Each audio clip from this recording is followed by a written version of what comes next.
you.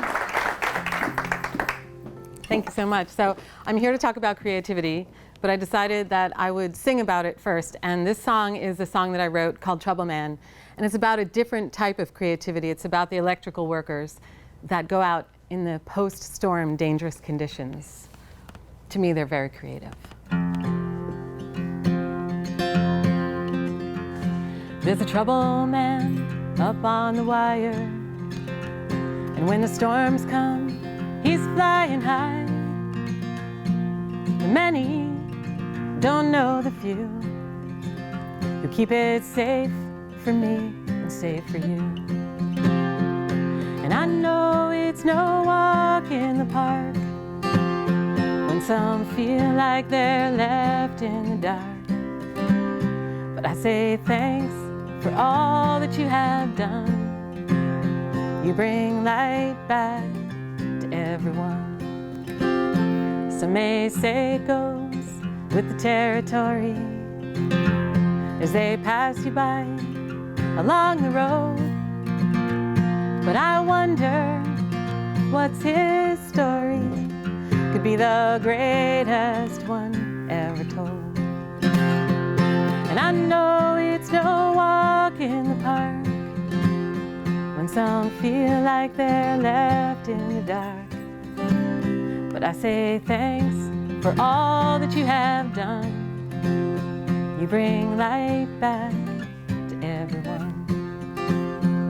And we'll weather the storm until it passes, until we meet again. We'll drink a toast to second chances, no matter where, no matter when. There's a trouble man up on the wire, and when the storms come, he's flying high. So don't look away when you see him. Just say thanks to the man up in the sky. And I know it's no walk in the park when some feel like they're left in the dark. But I say thanks for all that you have done. You bring light back to everyone. I say thanks for all that you have done. You bring light back to everyone.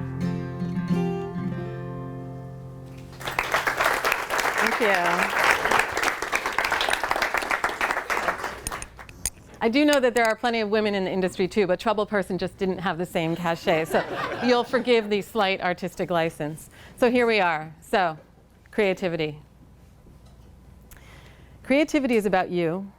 It's about you. It's about you. It's about you and you and you and all of you. It's about us. It's about everyone, right? We are handed challenges day to day, week to week, year to year.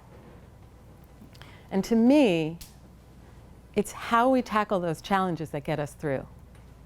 I call it navigating the boat of life with creativity as your guide. I think the way that we get through challenges is through grace, resilience, frustration, hard work, correct? But I think that creativity is really at the crux of it, at the foundational level. And the simplistic reason for that is our brains. Our brains are inherently creative. Correct? Does everybody agree with me, kind of? So here's the issue that I find. Time and time again, people come up to me, and when they hear about my background in the arts, in music, and writing, they say various versions of the following to me, and I hear it a lot. Oh, you're so lucky you're creative. I'm not creative at all. Or, you're so lucky you can draw. I can't even draw a circle. When they say that, I usually say something like, well, neither could Michelangelo, so I hear. Not sure. I didn't meet him, but. So it really got me thinking, what is going on here? What is going on with this, with the societal definition of creativity? And so I started doing a bunch of research on it, and a bunch of reading and writing. And people like Daniel Pink, who wrote A Whole New Mind, and Shelley Carson, Your Creative Brain, and some guy named Einstein, and people like that, they really helped me kind of uncover the further definition that I'm seeking to broaden the world with. And honestly, this really was happening to me enough times that it was frustrating to me, because what it seemed like was that people were unintentionally putting themselves down. And I don't think that they meant to do that, but I'm telling you, it happens so often. It happened the other day. I went to post something about speaking tonight, and a newer friend of mine posted a comment, and it said something like, wow, after reading about you, being a teacher seems so boring. And I wanted to say to her, what? Like, no, you shape minds. You are so creative. So that kind of proved my point even more. Not that people aren't creative, but that the perception, there's something going on with the perception of creativity. And so I further developed this was going back, in the last couple of years, to the idea that creativity doesn't have to be at the end of a paintbrush, or the end of a guitar, or the end of a dance shoe, or a stage play scene. And so what I'm hoping to convey, if I leave you with any one thought this evening, is to take away the idea of a new definition, a paradigm shift, if you will, of creativity. Now, I think the TED audience is pretty hip to creativity. So whether you feel the same way, or whether you know someone that you can gift this idea to, this idea of creativity in a new way, shape, or form. So in coming up with presentation ideas, I decided to find a word that represented an acronym, so to speak, that represented what I'm talking about. And I was very delighted when I came up with the word creativity, because it was 10 letters, and I was looking for something with 10 letters to convey what I was talking about. So I created this piece of artwork, and in the artwork has everything that I want to talk about. Now, you might look at that and you might say, well, why didn't you pick this word or that word or 100 million other words? Clearly, there could be any number, any dozens and hundreds and millions of words. But the reason that I chose these is because they came to me immediately. There was no hesitation. So I decided that was a good sign, and I went with it. So I'm going to start with the first word. And I don't know if everyone can see this up here, but you can always come look at it later. The first word happens to be creativity. Imagine that. So what I'd like to do is tell you a story. And the story is about my dad. My dad is 84 now. But when he was in high school, he went to the Bronx High School of Science. And he had to take a class called public speaking. And it was mandatory. And my dad was an insecure teenager. He was, they didn't encourage kids like they kind of do now. So he was having a rough time. And he was petrified of public speaking. But since the class was mandatory, he didn't have a choice. So the teacher gave an assignment. The first assignment was for the students to speak for 2 minutes on anything they wanted. Just 2 minutes, right? Well, my dad was pretty well petrified. So when you're petrified and scared, and one thing that you tend to do is procrastinate. So my dad was really good at that. And he figured his name began with a W, so he had plenty of time.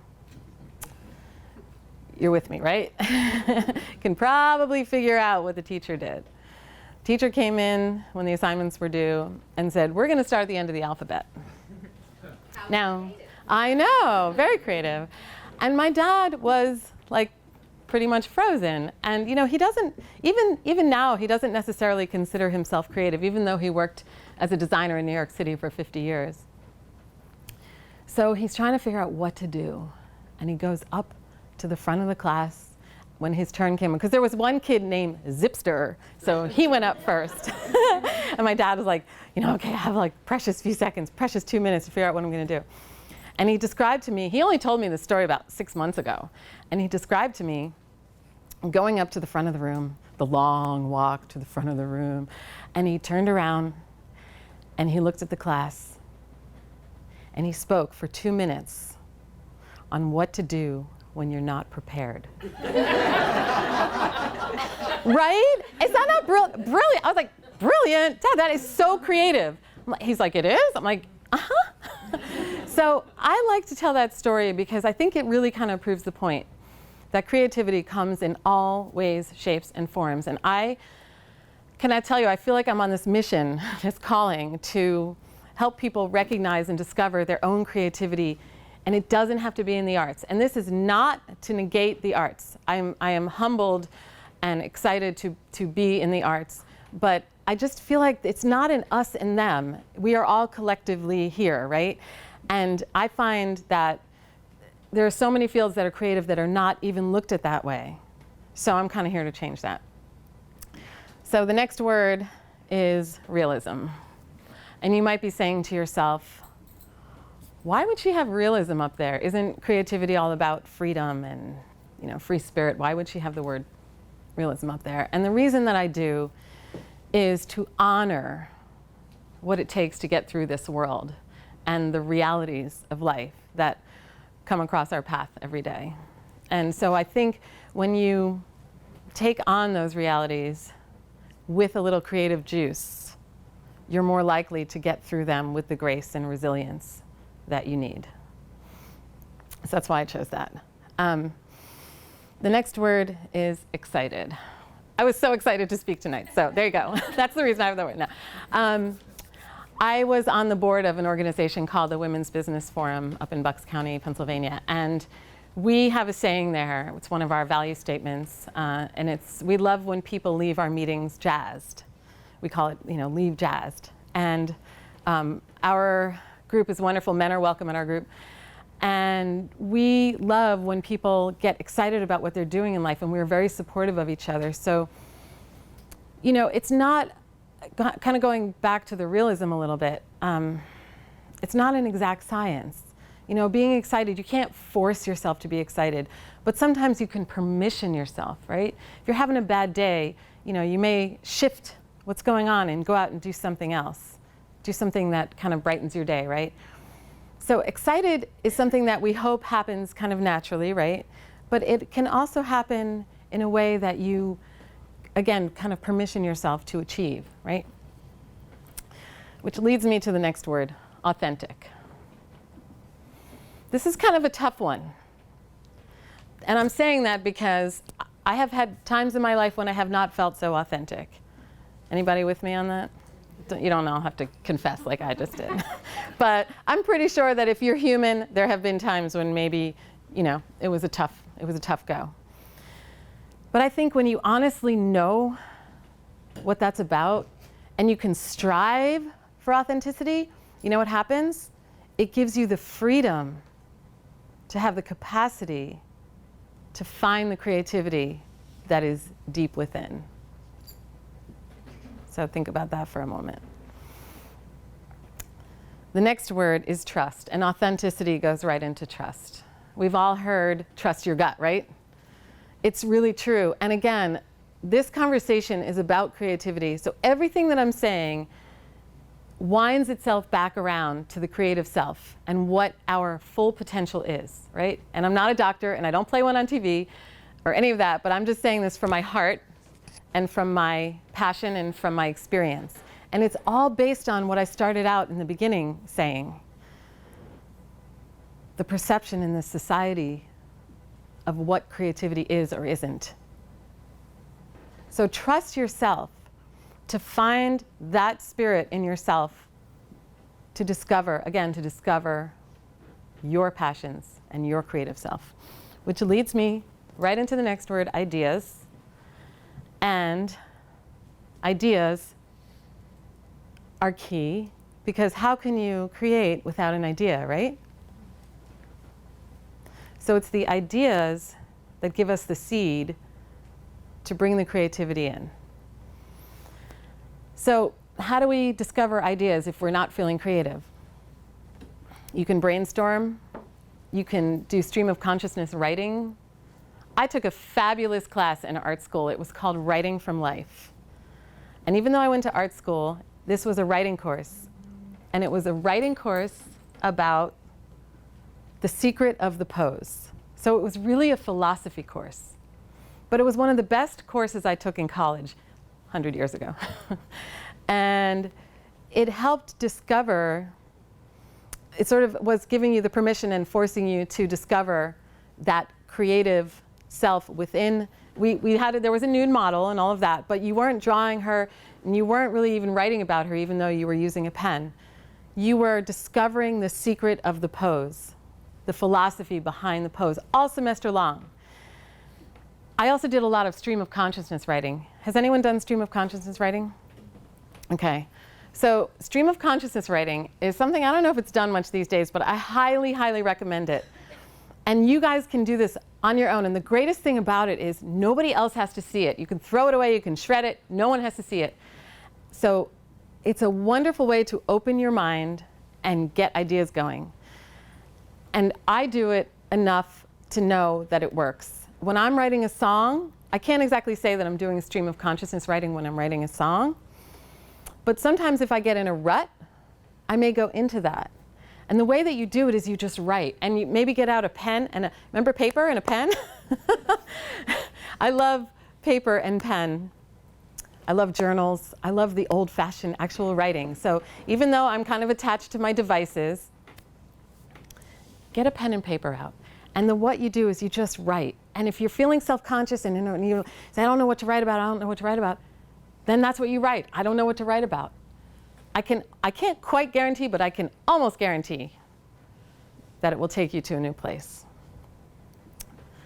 The next word is value, which kind of goes back to authenticity and trust. We walk through life, we run through life. We're not always valued, right? Maybe we are, which is wonderful, but maybe we're not valued at our workplace with what we do, how much we're paid. So it's very important that you go to your inner self and value who you are and respect and trust who you are and what your self-worth is. And again, my whole point is the freedom that will give you to be creative in whatever way works for you. Imagine. This one could argue is a no-brainer. How can you be creative without being imaginative, right? But what I like to go back to is the imagination of a child. Think about children. Think about the little kids and their amazing imaginations and what happens when they turn into older kids and teenagers and adults. One time I got a job because they asked me, what do you want to be when you grow up? And I said, a child. And I got the job. And I don't have any children that I know of, so I love the imagination of children. Thank you very much. So we have a couple more words.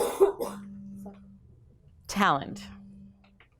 The word talent, again, it kind of seems like a no-brainer.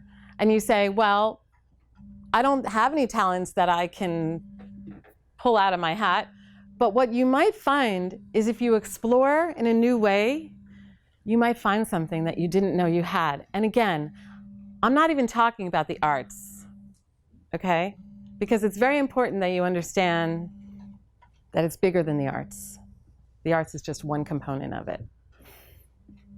So I'd like to wrap it up the same way that I started, with the word you.